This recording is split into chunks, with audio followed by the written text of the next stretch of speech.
I had a hot pocket today. Did you? What actually is one of those? I've never actually had one.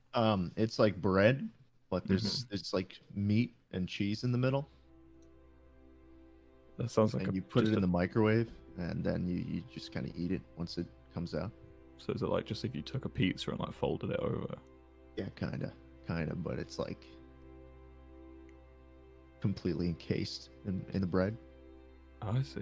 Is it like Italian or Oh no, no, it's a savory treat. what's the kind of what Savory sort of treat. pricing? What we sort of pricing are we looking at for hot pockets right Oh, here? I mean, it's just a couple dollars. Really? What the freezer? Oh, so you have to defrost them, or The do you just freezer, pop them yeah, in there? yeah, Do you no. defrost them, or When do you it just pop them defrosts in straight the in there? microwave, when you put it in for like 2 minutes, and then you've got a Oh, delicious salty treat, yeah. the pretzel bread.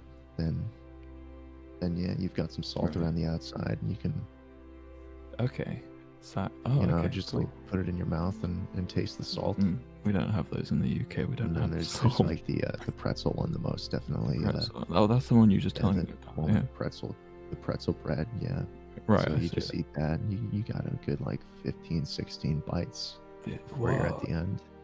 Oh right. Oh, so they're Yeah, and quite it big. comes Like, out. do you ever get the issue where like if you like put two of them in the microwave and the microwave table starts to turn, they get like caught on the edges of the microwave because you've. Oh yeah, they definitely do. They definitely do get caught sometimes. But I mean, the biggest problem if you're putting two in at the same time is that that it won't cook them through.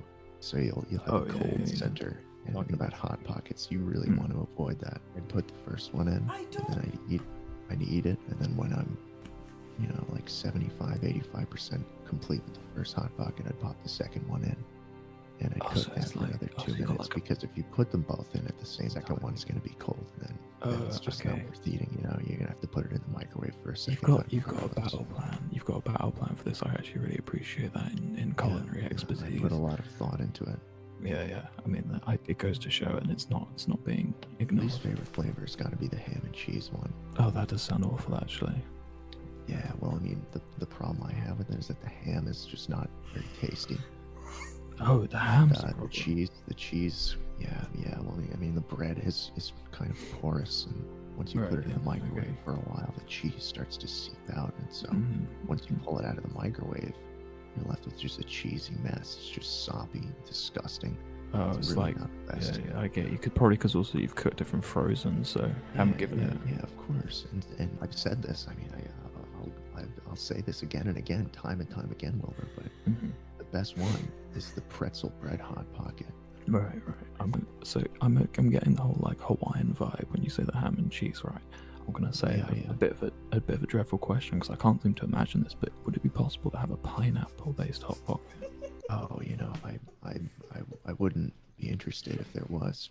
So I couldn't really tell you. I mean, Fair the ones enough, we fair have at the Publix near me are mostly just ham and cheese and the pretzel bread one. So it's either Right. it's one or the other. It's hot Yeah, or it's yeah. cold, and so I take the one that I enjoy the most. So Well, that's fair enough. I mean, yeah, especially during a quarantine like this, you gotta take what you can get. You know. yeah, you really do. And I mean, the store says, all the employees, they go up to me while I'm in the freezer aisle and they say, Schlatt, it's limit 2 per hot pocket box. Oh no.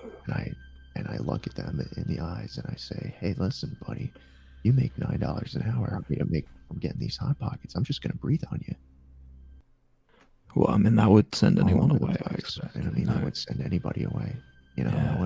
No one who makes that little amount of money is gonna talk to me like he's above No. me. No, I Can't know you what see you I'm mean. the big man? Exactly.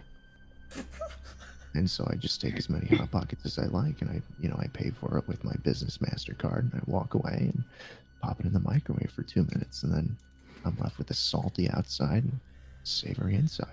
And here's the thing, and then after you've eaten them as a power play, you go straight back. You go straight back to the Publix, and you go straight back, yeah. and you grab another more than 2.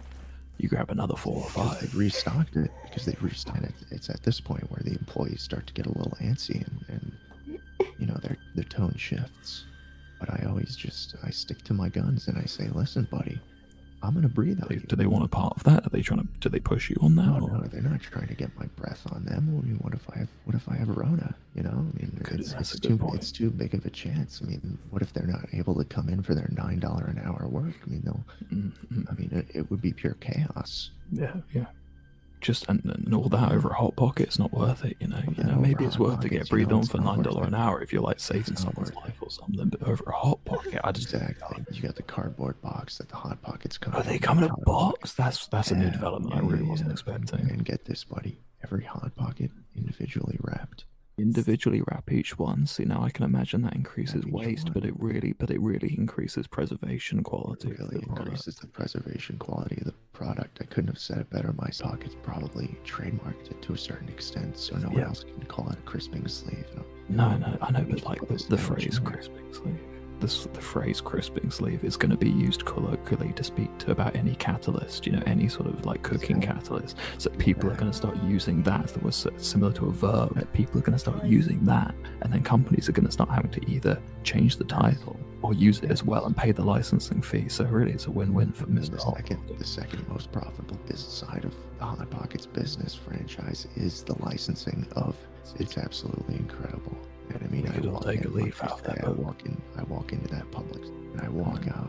I mean, usually they charge you for plastic bags. They don't charge me. No, you know why? Hey, buddy, if you don't give me that bag for free, I'm going to start breathing on you. Do you have self-service checkouts in the United States? Oh yeah, we do. Yeah, but do you have to do that? To assert my dominance, so I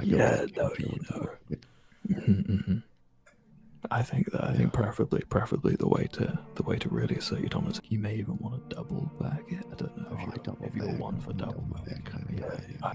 That's exactly what I've thought about. But I mean, at the same time, Wilbur, there's something so much more potent about asserting your dominance in front of a real person, rather than doing it in front of It's the rush that you might get caught.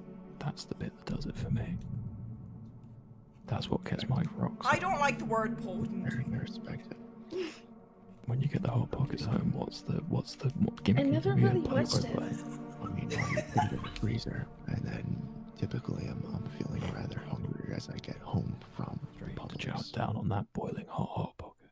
Yeah, well, I'm not really in the business of burning my mouth because it's just, you know, how am I going to enjoy the rest of the Hot Pocket? Is this what ecstasy feels like? And a couple bites in, I am now at the point where I can start unwrapping the crisping sleeve. There's two sections to the crisping sleeve. There's a longer version and a shorter version. So you tear the first part off of the crisping sleeve, and now you're left with a slightly smaller, stouter crisping sleeve that exposes more of the warm hot. Oh, that is what I like to hear. That is good. So, and it's almost like peeling back. So yeah, it's almost like disrobing the Hot Pocket, which is so potent. And so then you're left with more of the Hot Pocket to chow down on it, and so that's what I'll usually do.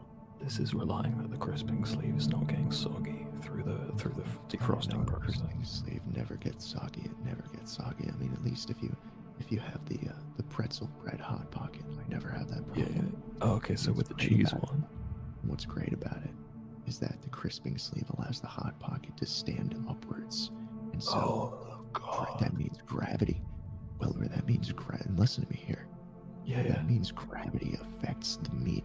The cheese inside the Hot Pocket. So it means the Hot Pocket gets more and more delicious. Decrease, and almost, I don't know what it is. It's almost a boredom, like an ennui starts to increase as I get through the meal. But what you're saying is by erecting the Hot Pocket, what we can do here is we can actually lower the boredom and create a sort of a pool of ecstasy at the bottom of the hot. Some might call it exponentially increasing pleasure as you go down the Hot Pocket. And I mean, let me tell you, Wilbur, the last two bites of this thing are absolutely orgasmic. I mean, they really are. They really are. I mean, I wish I could share it with you, but you know, you're all the way over there, and I'm all the way over here, and so one day it is what it is. One day. And of course. All right. I'll see you later.